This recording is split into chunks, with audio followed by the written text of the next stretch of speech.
Hey, Cleaning Nation, Mike Campion here with Lindsay Bjorklund. This is going to be a fun podcast because we're going to dive into first of all, what SOPs are, standard operating procedures, what your company, why your company needs them, and most importantly, of course, how to get them.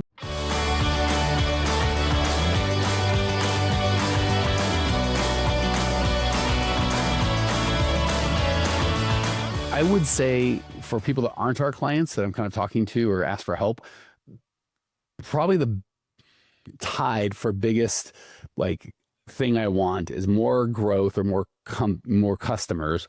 Well, it's always more growth, but tied for the reason that they think is holding them back, or they think if I can just get this figured out, there's a three-way tie: hiring, marketing, and this comes at a bunch. I just need to get organized. My systems aren't ready. I need processes. Sometimes I think it's software.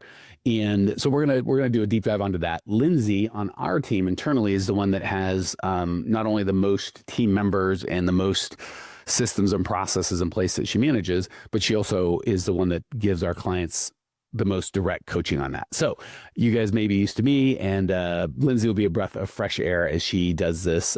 She's my right-hand person when it comes to SOPs for our company, as well as for our clients. So I know she's been really excited for this. Lindsay, the floor is yours. Oh boy, this is a weird one. I'm so used to hosting, so I love this. Thanks for doing this with me, Mike. I'm super excited. I should say that those of you that are fans from the podcast, it's like, isn't Lindsay just the host that kind of always? No. She actually has the host, and what she does is kind of her side hustle.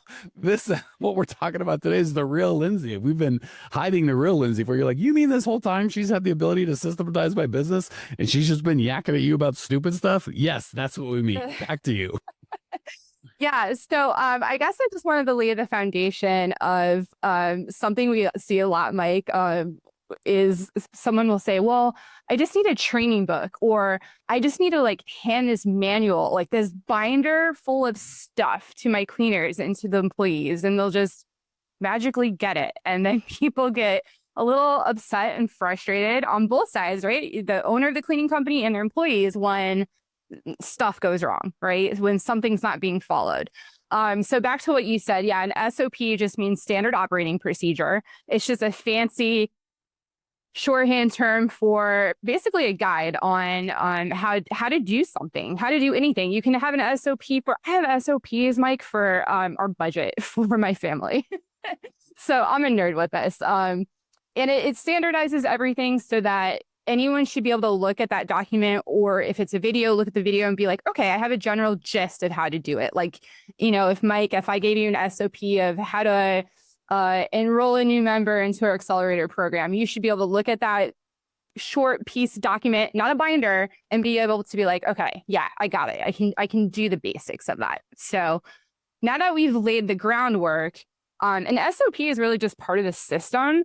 And with systems, everyone's like, I need a system. I need to do this. I need to do that. And the thing that is funny about systems is that you already have systems. You might think you don't have any systems at all.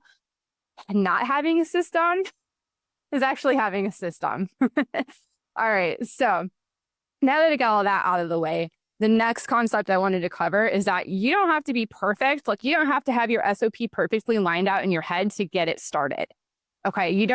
To teach someone to do your schedule, you don't need a document, a Google Doc outlining every aspect of it. The best way to start is to just get it out of your head and into some kind of media, whether it's you doing a video screen share of you just sitting there by yourself and being like, okay, here's how I'm doing next week's schedule, blah, blah, blah, or just typing it out.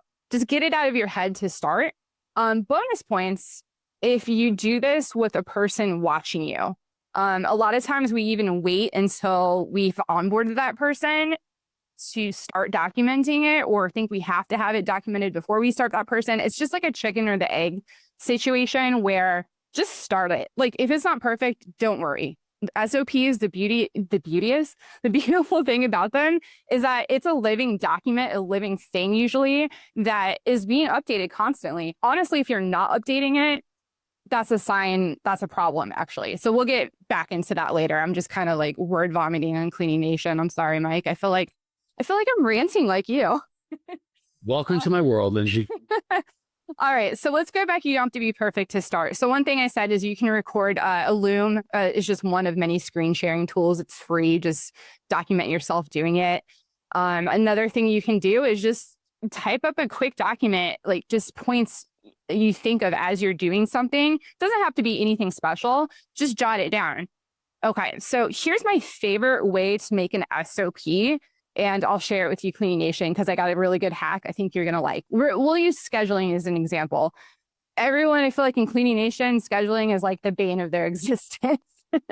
So say you have a scheduler and you're training them. Yeah, you might have like a few ideas of how you do your schedule. I would jot it down on a Google Doc. But the day I hire the scheduler, I would hop on the call with them. And what I would do is just walk them through how I do the scheduling on a Loom. And the cool thing about Loom and other screen sharing videos is you get a transcript. So even if you don't have a document like typed out or anything like that, what I love to do is after you've done a training on Loom or Zoom, even like we're having a Zoom conversation right now, you can get the transcript of that. You can put it into an AI like ChatGPT and have ChatGPT do all the work for you. You can literally just say this prompt. Please write an SOP of the process outlined in this transcript. And ChatGPT will spit something out. It might not be perfect, but it's better than nothing. And it's out of your head, onto paper. It's documented so that at least you have a start. I just vomited a lot out there, Mike. Do you have any questions so far? Anything I missed? I don't think you've missed anything. I'll give my perspective, which is very much in line with Lindsay's, just hearing it maybe in a different voice. So Lindsay said a couple times how SOP should be simple. I think we do picture this big, heavy, dusty binder. Mm-hmm. And we've got this thing where we want everything to be documented because in our minds, like it'll just be perfect. But the reality about any sort of information is people can only remember so much. So there's two things they have to do when presented with a challenge or an opportunity. They have to know it. Well, I guess three. They have to, one, they have to know where to get the information, like what to do. And if it's in their mind, and the simpler it is, the more likely it's going to be in their mind, right? If it's something you can do on a one-page document, I try to make all my SOPs one-page document. And sometimes you might have to reference another document that you just put a little link in it, and that should be a one-page document. So even if the SOP is like 5 or 10 pages, you try and get everything onto one page. And then if you link to, like scheduling might be like, here's how you do the scheduling. And part of the scheduling might be the software you use. And there might be a link to, here's how to use that software, right? So it's like, it's not like you have 10 interwoven pages, but like for a deeper dive on a thing that you're only going to hit a little bit in the SOP link. So one page is huge, simple is huge. And there's got to be at some point just the freedom for someone to like figure it out, right? So we don't want Lindsay doing her thing and me doing my thing. The general things that we do over and over again, like scheduling and, it might be answering the phone, sales calls. I'm trying to think, includes obviously cleaning, how to take out the trash, how to dust, all the good stuff. We can have SOPs and they should be pretty generally followed. But at the end of the day, there's always going to be a gap. The mistake in SOPs, I have to think of every potential outcome and address it because it's just going to be impossible. Good news is if you've got a core values-based team, the core values is going to fill in all those gaps, right? So 80% of the big things that we do over and over again, we want kind of written down on that single document, but be simple if you're like, because to do everything, you'd have to be like, what if I go into a home and the man's not wearing any pants? Now what? It's like, all right, that's an SOP. What if I go into a house and it's on fire, but the fire people are already there? Like there's just an infinite amount of things that you can do. So we're just like, here's how we get access to a house generally. And then if like, well, what if that's not in line? What if something's wrong? Core values. Here's how we clean a house generally. What if the house is different or it's not on there? Core values. So simple is the first thing. Second thing, I just want to give kind of my version of what Lindsay said. It's cool because we've come to these on our own and they're very, very similar. I'm a big fan of exactly what Lindsay says. This is my SOP for creating SOPs. So here's how we create, and this is all we do as a training company is we help, you guys do this. So we're pretty good at it. My operating procedure for creating operating procedures is to exactly what Lindsay said. I'm not a big fan of trying to get it all perfect because I've done that. And then I'll try and show it to Lindsay and she'll have 98 questions I would have never thought of no matter how long I did it on my own. I'm like, why don't I just start with telling Lindsay what I'm doing? Mm-hmm. So I wouldn't even, if it's something I know how to do, I wouldn't even prepare. I'd be like, hey, Lindsay, let me show you how to do this thing. We'd get on a Loom just like this, or we're on Zoom, Loom, whatever, pick a recording software. I would just show her what I'm doing and encourage her to, anytime a question comes up, dumb or smart, just ask it, right? And then she asks it, and then we reverse. I go, okay, your turn. And when she runs into a thing, I don't solve it. I just wait, and she'll ask a question, or she'll do it wrong, and I might go, hey, that's not going to get you X, Y, or Z, and she'll either fix it or ask a question. And then we just like Lindsay said, that's my SOP. And then I love let's transcribe that bad boy and then have ChatGPT make it nice for us. And then the last thing is, if you really want to close a loop, because what if I showed Lindsay and she showed me, I'm still a little scared. Like, what if she's still terrible at it? Maybe she just did it that one day for me, that one time, but she doesn't know. Then have them show somebody else and record that person's results. So now I know it's locked. If I teach Lindsay so Lindsay watches me clean, I watch Lindsay clean.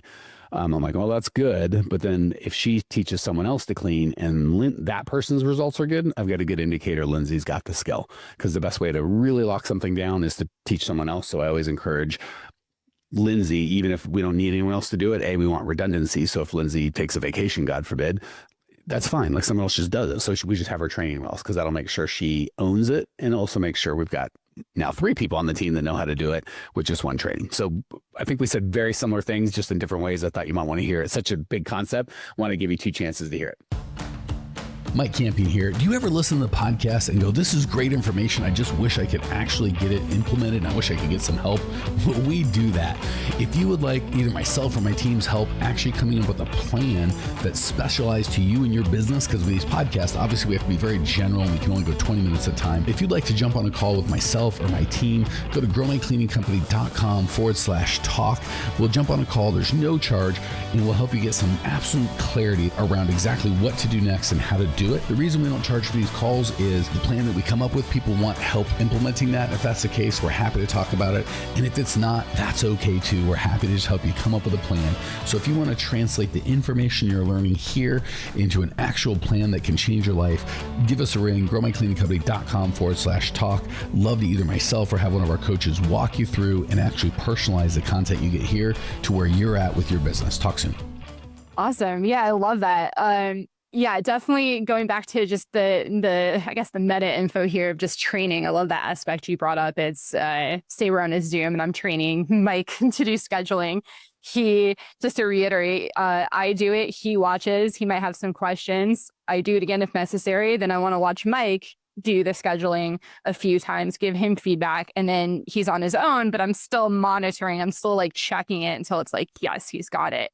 And to follow up on that, this is a thing, I don't know if I've ever talked about this on a podcast or anything, but the most effective last step that I've seen with SOPs that I've recently incorporated across the board in every department that I work with is to put the person that's mainly doing that job in charge of the SOP. And they're in charge of updating it, refining it, any ideas that come up.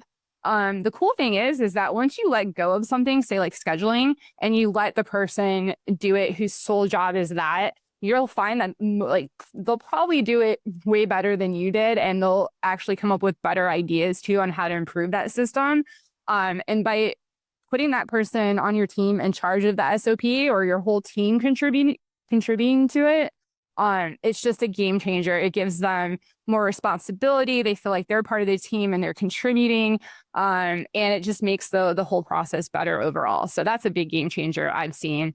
And yeah, really, I think I just want to reiterate too, like, don't be afraid to use AI, ChatGPT, to like come up with ideas for things. I know it sounds like a cop out to me. I'm pretty old school. I'm like, no, I'll figure it out on my own. I got this. I'll just do it myself. Half the time, if I have a concept and I'm like, what is missing from this SOP that would refine my system, make less friction, make it easier to teach other people, you can just feed it to ChatGPT and it'll give you more and more ideas that you probably never thought of either.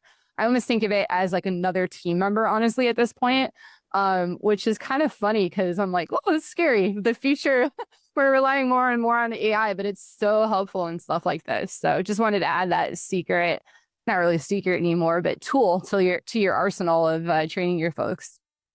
Cool. So Lindsay said a couple of things I want to highlight. One, buy-in from the team is huge for a lot of reasons.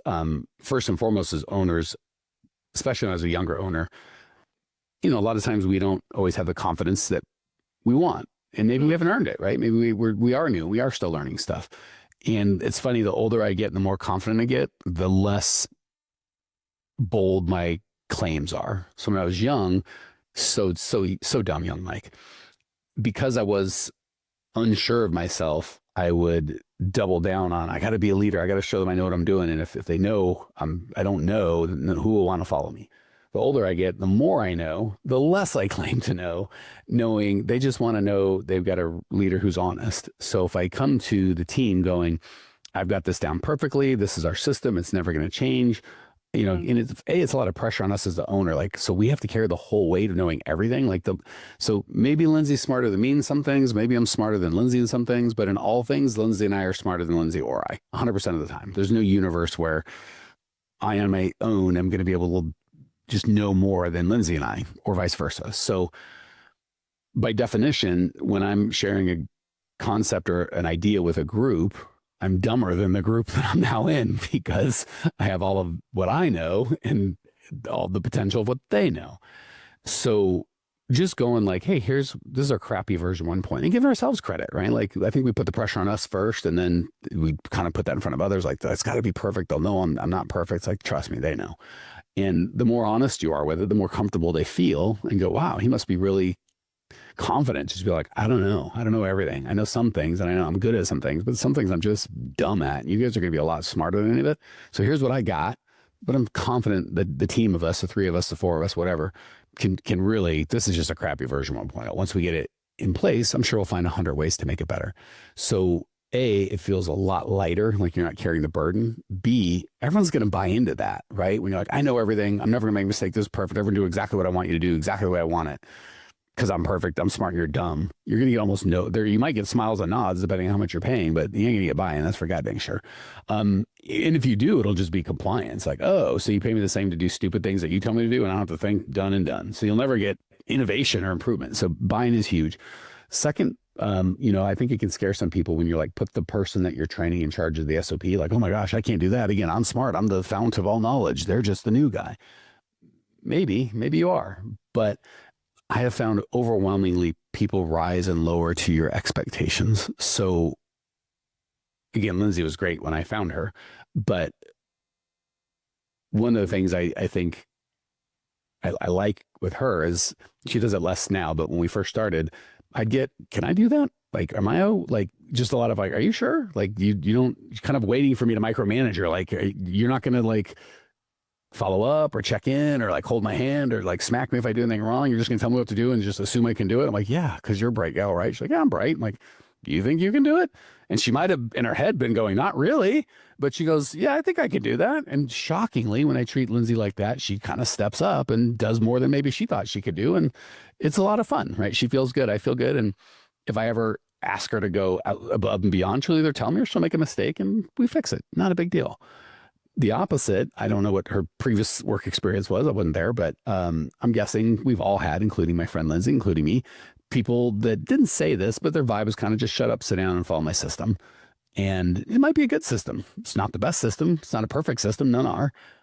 And they got Lindsay's back and hands maybe, but probably very little of her brain. Like, okay, done and done. So I just want to encourage you. I have found there's risk to giving Lindsay too much authority and power. She might make a mistake. And I've got to be reasonable. Like we don't, there's just a reasonableness to it. But most of the things that we think we have to control, we're like, all right, if I really just let Lindsay do that, and what's the worst likely case? Is she really going to obviously let's take lying, cheating, and stealing aside. Because either we don't trust people or we do. If we don't trust anyone to do anything, then we really can't be in business. So at some point, we're just going to have to trust Lindsay's not a thief or a liar. And if she is, there's always going to be some exposure. So if she's not a thief and a liar, the only other thing is she's an idiot or she's got some competency. Well, if I'm like, I have to most of the time be able to not hire liars, cheats, and thieves and hire people that are somewhat competent, maybe I think she's a 9 and she's only a 6, but she's not a blithering idiot that's going to just, because there's either stupid or just malicious. So she's neither of those. She's not trying to hurt anybody and she's got half a brain on her, and I give her too much to do or too much, the likelihood she's going to really make a huge mistake is like 0. If anything, she'll call or make a little one. It'll be fine, right? So you don't need to micromanage. Give them more power there than you think. And last concept I wanted to give, and then Lindsay, I'll let you wrap any way you see fit, is when we're talking about doing the things, a lot of times people ask us, well, how do I, set up for accounting or for scheduling or for cleaning or whatever the case may be in your business? How do I hiring? How do I set up like a test for them? And I'm like, don't just have them do it. Have them do the thing. What's the best way to learn how to do a group interview? Well, you do a group interview. So you could spend hours coaching or setting up fake group interviews or doing all sorts of nonsense. And at the end of the day, you ain't going to learn. Your learning is going to get to 50, 60%, if that, and then stop. And then you do a group interview. You're like, oh my gosh, influx of info. So when you want to have them schedule. Well, but a real thing in the real thing, it'll be fine. You can watch them, right? They're going to watch you. Accounting, not fake accounting, into your QuickBooks. Let's go. And if you're like, well, I can't let them in, then they're probably not the right person to be your accountant, right?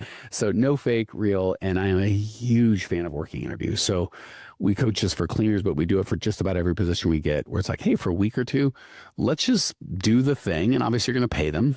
And it just takes the pressure off of, we got to commit forever and ever, amen, right now, and moves it to, let's spend a week or two doing the thing, right? And Lindsay, maybe she doesn't like me. Maybe she thought this was gonna be great. And she gets in, she's like, this isn't for me. And if she committed and whatever, maybe she just hangs around for weeks or months, kind of checked out, but she's like, well, I guess I'm in. I'm not a quitter and I don't really have another job lined up. That's not great. But if we have a deal of like, hey, let's check back in a week or 2 weeks or whatever is appropriate, we're going to do this working interview. And if all works well, we'll kind of make it a little more permanent. If not, we'll just part ways. She's going to be a lot more likely to tell me. And maybe it was just the thing that we could work well together, just something happened and she's going to talk about it, or we can't work. It gives takes off all the pressure, and then vice versa, right? I don't have to fire her. We agreed at the beginning, right? Like, we're just going to kind of do this. So let them do the thing. People rise to expectations, give high expectations. And working interviews, it just takes a lot of pressure off of, I got to make a right decision. Because the best way to make a decision, if anyone and I work together doing a thing for 2 weeks, we both have a pretty good indicator. If I know if they're going to be able to do the thing and I want to do the thing with them or have it do it for me, and they know if they can do the thing and if they want to do it with me and for me. So again, doing the thing is going to give so much more information. All right. I think we've been hitting you with a lot of concepts, but they should meld together into how we, not just for our own internal company, but for all the companies we coach, really get really excellent results. So Lindsay, like I said, you put a bow on this any way you see fit. Yeah. So I'm going to end with a little call to action, a little challenge to Cleaning Nation. So my challenge to you as you're listening to this today, don't go to the next episode. Don't do it. I know you, Cleaning Nation, you like to binge. I've seen the stats. Stop listening. Go and make an SOP. Don't wait, just go and do it. That is my biggest advice. Just start and expect it to be imperfect and be okay with that. Just get started. Even if you don't have an employee for it yet, because again, the SOPs, like Lynn said, not you locking yourself in a room, beating the snot out of yourself to get better, but to just do a thing with someone watching while recording it, and ideally with something you can transcribe, and then they do the thing. Yep. And then they ask questions when you're doing it. And when they run into problems, they let them ask questions, record the whole goddamn thing, put it in ChatGPT. So I don't have a client. Find a friend, a spouse, any human being of average intelligence. Go, could I just train you on this thing to help me? And again, don't fake it. If it's going to be cleaning, clean a real house. And if you're cleaning a house, pay them to do that. If it's accounting, get into your QuickBooks or whatever you're doing. If it's in scheduling, right into, whatever your software is. So anyway, that's it. Anything to add, Lindsay, or you feel we've given the people what they want? I think we did. I think we're good. Cool. Well, hopefully that was a tremendous amount of value. If that is something you're like, I love all this and I would like some help, that's what we do all day, every day. Feel free to reach out. We are here. Our process is give. And you give enough, people kind of be like, hey, can we work together? So if you want to reach out, we, myself or one of our coaches can jump on a call, kind of get clear on where you're at, where you want to be, how to get where you want. And we'll give you a plan of what needs to happen with or without us that we think is going to be wildly effective. And if you're like, I'd like to give you guys money to help me do that plan. Depending on, some things, that might be great. And if you're like, I'm not going to pay you anything, I'm going to take this plan for free and go put it into practice myself, that'll be great too. We just want to see you guys win. And so if that's the case, reach out. We'd be happy to help. Talk soon. See ya. Hey, Cleaning Nation, if you dug the content you just got, we don't do any ads and I don't sell anything on this podcast, but if you would just subscribe, rate, and review, it would be huge and I'd be so appreciative. Not only is it going to help me, but you'll help other owners of cleaning companies across the world work less, make more, and get profitable. So if you appreciate the value we give, again, subscribe, rate, and review. It'd mean the world to me. I'd really appreciate it. And we sure appreciate your time and attention.